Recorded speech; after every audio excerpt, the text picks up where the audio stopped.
Topping today's news, the Ministry of Education revealing the BGCSE and BJC national exam results.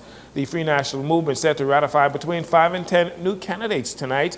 The PLP says it will not cut a deal with Dr. Minnis in Killarney, and the latest on repairs to accident and emergency at the Princess Margaret Hospital.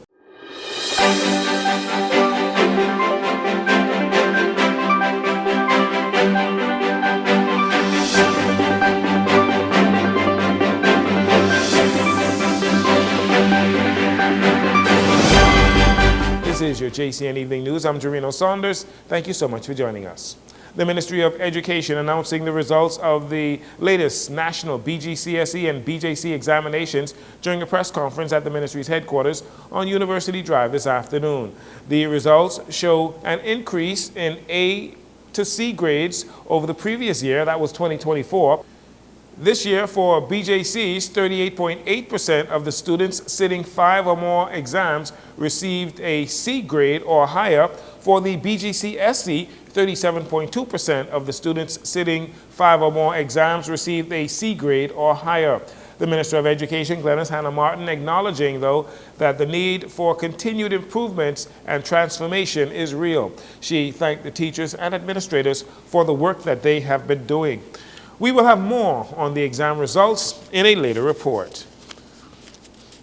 Tonight, the official opposition Free National Movement will announce another round of candidates during an event at the party's Mackey Street headquarters. The FNM named its first 17 candidates in June. However, the party's candidate selection process has not been without controversy, as a number of aspiring candidates and former FNM cabinet ministers have been told they will not receive a nomination, including former Prime Minister Dr. Hubert Minnis.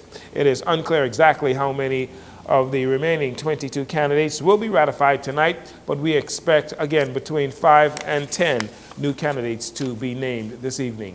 Meanwhile, the Progressive Liberal Party's chairman, Fred Mitchell, made it clear that the PLP will not be making any deals with former Prime Minister Dr. Hubert Minnis in the Killarney constituency. Again, Dr. Minnis, who says he plans to contest the Killarney seat, did not receive a nomination from the Free National Movement. Here's what Mitchell had to say on the matter. This leads me to the sympathy card that is playing out in the public for former leader Dr. Hubert Minnis. While you try in politics never to say never, let us be clear, the PLP has no plans to make a bargain with Dr. Hubert Minnis. He made his bed, so he must lay in that bed. Do not look to the PLP for help. The FNM chairman, Dr. Dwayne Sands, has said publicly that if Dr. Minnis runs in Killarney against the Free National Movement's chosen candidate, the former leader of the party will in essence forfeit his membership in the Free National Movement. Dr. Minnis has made it clear that he intends to run in Killarney with or without an FNM nomination. It has been rumored that the FNM will nominate Senator Michael Barnett Ellis in Killarney over aspirant Lincoln Deal.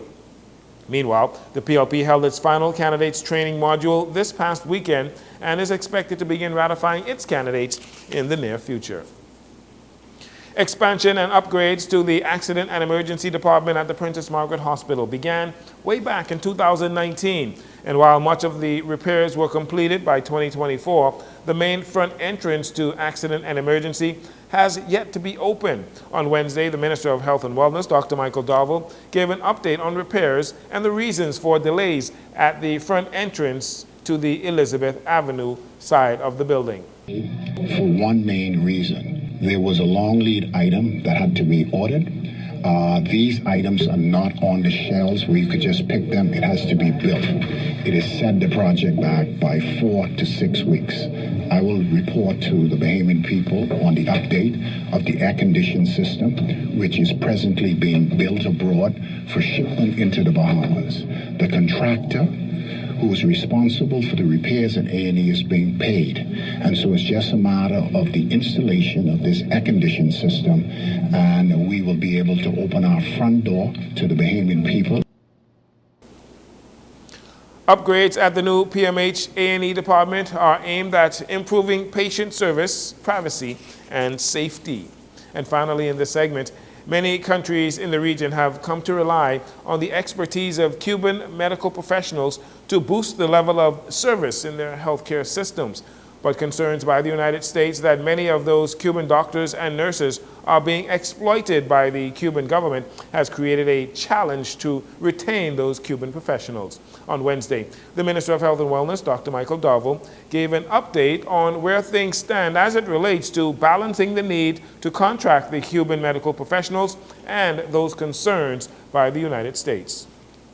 We are in communication with the United States government via the Ministry of Foreign Affairs.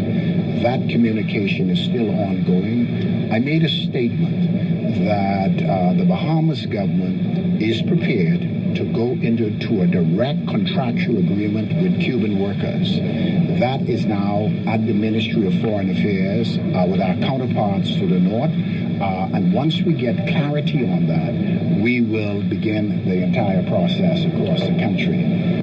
That was Dr. Michael Darville, the Minister of Health and Wellness. We'll take a break here. We'll be right back following these commercials.